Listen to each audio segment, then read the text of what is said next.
নিজের বাড়ি তৈরির জন্য আমরা যতটা আগ্রহ নিয়ে অপেক্ষা করি তার চেয়ে বেশি এক্সাইটেড থাকি বাড়ির ইন্টেরিয়র নিয়ে। এই ইন্টেরিয়রের একটি বড় অংশ হলো পেইন্ট বা রং। বাজারে নানা রকম এবং ফিনিশিংয়ে রং কিনতে পাওয়া যায়, কিন্তু রং করলে কি হয়ে গেল? মোটেই না। আজকে আমরা জানবো ইন্টেরিয়র পেইন্টিংয়ের সঠিক ব্যবহার এবং মেনটেনেন্স।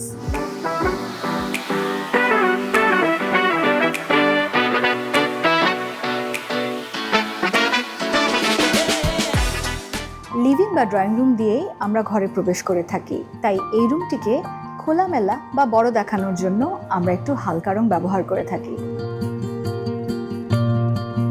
লিভিং রুমের দেয়ালে ওয়াশেবল প্লাস্টিক ইমালশন, ইলিউশন বা ফিচার পেইন্ট অথবা স্কিন কোটিং পেইন্ট করাতে পারেন। লাক্সারি লুক দিতে ব্যবহার করতে পারেন লাক্সারি ইমালশন বা টেক্সচার্ড পেইন্ট। সব দেয়ালেই মনোক্রোম রেখে একটি অ্যাকসেন্ট বা ফিচার ওয়াল দিতে পারেন কন্ট্রাস্ট বা নজর কাড়া একটি রঙে। প্লাস্টিক ইমালশন দিয়ে রং করা দেয়ালগুলোকে খুব সহজেই মাইল্ড সোপ এবং সুতি কাপড় দিয়ে পরিষ্কার করে নেওয়া যায়। ফিচার ওয়ালে টেক্সচার, এমবোসিং বা ডিটেইলিং বসিয়ে নিতে পারেন, তবে নিখুঁত কারুকার্য করানোর সময় খেয়াল রাখবেন এসব নিয়মিত ঝেড়ে মুছে রাখলেই তবে সৌন্দর্য বজায় থাকে। যদি বেডরুমের বিছানার হেডবোর্ড বা ফিচার ওয়াল থাকে, সেসব দেয়ালের ক্ষেত্রে আমরা নিয়মিত ডাস্টিং করে নিতে পারি।